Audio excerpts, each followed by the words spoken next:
축산, 검협전.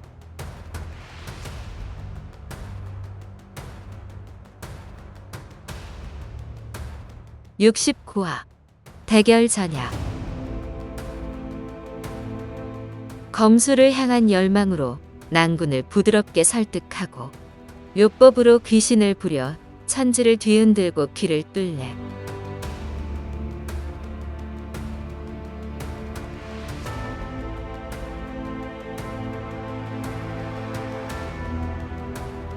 백기와 대영욱이 자리를 정리하며 멀리서 온 손님들이 편안히 쉴 수 있도록 깨끗하고 조용한 잠자리를 마련해 주었다. 대상령과 능운봉은 이때다 싶어 오문기와 주경운을 찾아가 옥청의 제자가 될 수 있게 도와달라고 부탁했다. 그리고 오문기와 주경운이 흔쾌히 두 사람의 뜻을 옥청에게 전달했다. 두 사람의 자질이 뛰어나기는 하더구나. 전에 요청을 제자로 삼겠다 약속하고도 사부가 노여워하실까 염려되어 한동안 말씀드리지 못했지. 감사하게도 나중에 사부가 허락하셔서 정식으로 거둔 것이란다. 내가 실력이 출중한 것도 아니고 아직 제자를 가르치는 방법도 제대로 알지 못한다. 이렇게 사부의 자질이 부족한데 제자를 또 거두는 것은 말이 안 된다. 소인 사자와 하하 삼에도 아직 제자를 거두지 않았는데 내가 너무 앞서가는 것 같아 마음이 불편하기도 하고, 이번 일이 마무리된 후에 대소전은 소인 사저에게 소개해 주도록 하마. 제자로 받아줄지는 두 사람의 인연에 달렸겠지. 만약 사저가 받아준다면 대소저에게도 더 좋은 일이 아니겠느냐. 그리고 능소저는 추운수 선배의 처가인 능가의 후손으로 훌륭한 혈통에 뛰어난 자질을 타고났으니 추 선배가 부인을 생각해서라도 이미 방법을 마련해 두셨을 것이다. 오문기와 주경운은 거듭 청해도 옥청이 끝내 뜻을 바꾸지 않자 대상령과 능운봉에게 그 뜻을 그대로 전했다. 대상령은 소인에게 소개해 주기로 했다는 말을 듣고 기쁘면서도 혹여 소인과 인연이 닿지 않으면 어쩌나 걱정스러웠다. 그래서 몰래 다시 옥청을 찾아가 돌아갈 때 잊지 말고 꼭 자기를 데려가 달라고 부탁했다. 이 말은 끝까지 옥청에게 매달리겠다는 뜻이기도 하였다.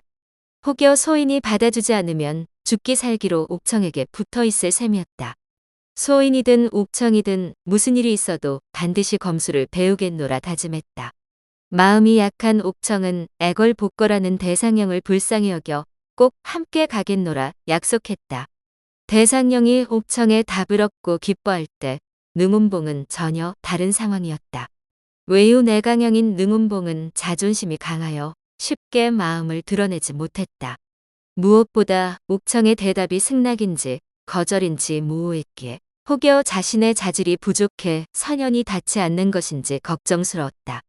고민 끝에 남몰래 옥청을 찾아가 다시 한번 제자로 받아달라고 청했지만 이번에도 완곡한 거절이었다. 능소자는 아직 속세의 인연이 남아있어요. 훗날 선연이 닿은 후에는 대소저보다 큰 성취를 이룰 것입니다. 능운봉은 이 말을 제대로 이해하지 못하고 속으로 아버지를 원망했다. 혼인을 서두르는 게 아니었는데 검선의 존재를 진즉 알았더라면 혼인 따위는 생각도 안 했을 텐데. 생각할수록 후회스럽고 급기야 유윤중에 대한 마음도 식어갔다. 그날 밤 답답한 마음에 증조고모 능서렁을 기리며 향을 피우고 하루빨리 선연을 만나게 해달라고 기도했다. 초이틀 저녁 무렵 능운봉이 후원에서 유윤중과 마주치자 작정하고 말을 꺼냈다. 잠시 조용한 곳에서 이야기 좀 해요. 기니 할 말이 있어요. 능운봉을 목숨처럼 아끼고 사랑하는 유윤중은 초사을 대결이 끝나면 바로 나를 정해 혼례를 치르리라 생각하며 기대에 부풀어 있었다. 이 와중에 능운봉이 은밀히 할 말이 있다고 하니 설레는 마음을 주체할 수 없었다. 두 사람은 인적 드문 산길 바위 뒤편으로 갔다. 능운봉이 바위에 앉고 유윤중은 그 옆에 서서 그녀의 말을 기다렸다. 능운봉이 부드럽게 미소를 지으며 아무렇지 않게 옆자리를 가리켰다. 이쪽에 앉으세요. 유윤중이 반색하며 바짝 붙어앉자 능운봉이 살짝 옆으로 움직였다. 그래도 워낙 가까웠기에 능운봉의 향기가 유윤중의 코끝에 맴돌았다. 평소 진중한 유윤중이지만 요동치는 마음을 주체하지 못하고 능운봉의 손을 덥석 잡았다. 능운봉도 그의 손길을 뿌리치지 않았다. 석양이 비추니 능운봉의 얼굴이 더욱 아름답게 빛났다. 유윤중은 그 모습에 푹 빠져 지그시 그녀를 바라볼 뿐이었다. 잠시 후 능운봉이 생글거리며 물었다. 내가 예뻐요? 아무렴, 그렇고 말고요. 나를 사랑해요? 물론이지요. 능운봉의 표정이 갑자기 진지해졌다. 내가 쭈구렁 할머니가 되어도요? 낭자가 늙는데 나라고 안 늙겠어? 이렇게 정이 깊으니 우리 두 사람 내세에도 아니 영원히 부부의 연이 이어지길 바랄 뿐이요. 정이란 것은 나날이 쌓이는 것이니 늙을수록 우리의 정도 더 깊어지지 않겠소? 사람은 누구나 늙기 마련인데 늙는 것이 무슨 문제가 되겠어?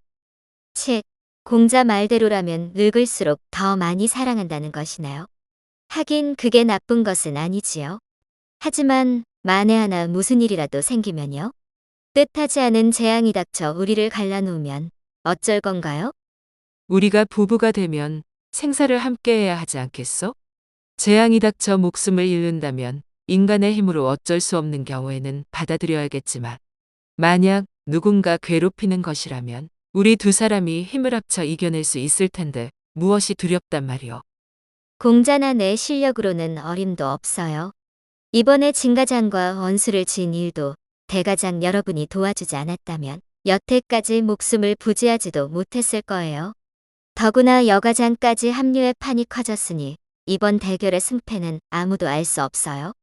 여러 검선의 도움으로 운 좋게 이긴다 한들 한 번 원수를 맺은 이상 끝없이 복수가 반복될 거예요. 그때마다 검선들이 달려와 우리를 지켜줄까요? 외나무다리에서 원수를 만났는데 제압하지도 못하고 도망가지도 못하면 어찌 되겠어요? 원수 손에 죽거나 차라리 죽느니만 못한 삶이 될 수도 있어요. 만약 그런 일이 생기면 목숨을 걸고 기필코 낭자를 지키겠어. 혹여 죽음이 우리를 갈라놓는다면 나도 뒤따를 것이오. 죽으면 다 무슨 소용이에요? 다음 생까지 영원히 부부로 살자더니 다음 생은커녕 이번 생도 제대로 시작하기 어렵겠군요. 그럼 어떻게 하면 좋겠어? 지금껏 내 실력이 대단하다고 생각했는데 너무 한심하고 부끄러워요.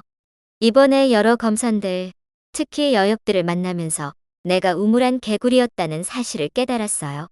검선도 처음엔 평범한 사람이었던 거잖아요. 공자는 정말 다른 큰 뜻이 없어요? 지금 이곳에 많은 검선이 와 있는데 가르침을 받고 싶은 생각이 없나요? 그저 혼례를 올리고 당장 편안할 생각뿐인가요? 이 좋은 기회를 놓치면 나중에 외나무다리에서 원수를 만났을 때 크게 후회할 거예요. 옥청대사가 상영은 소인대사에게 소개해주겠다고 했는데 저는 여러 번 청해도 애둘러 거절하시네요. 하지만 모든 일은 하기 나름이고 심지가 굳으면 못할 일이 없는 법이죠.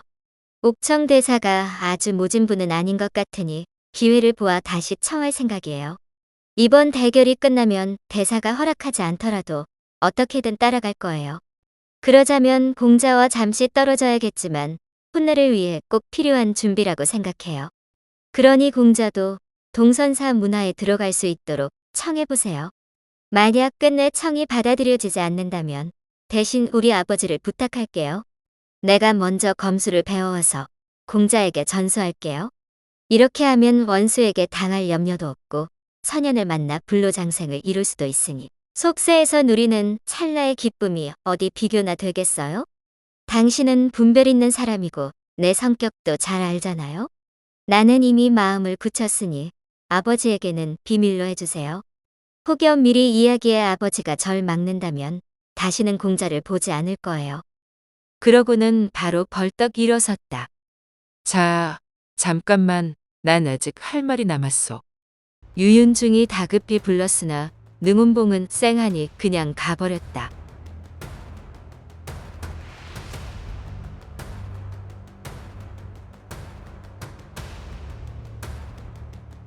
다음 화에서 이어집니다. 더 좋은 콘텐츠를 제작하기 위하여 구독과 좋아요, 알림 설정 부탁드려요.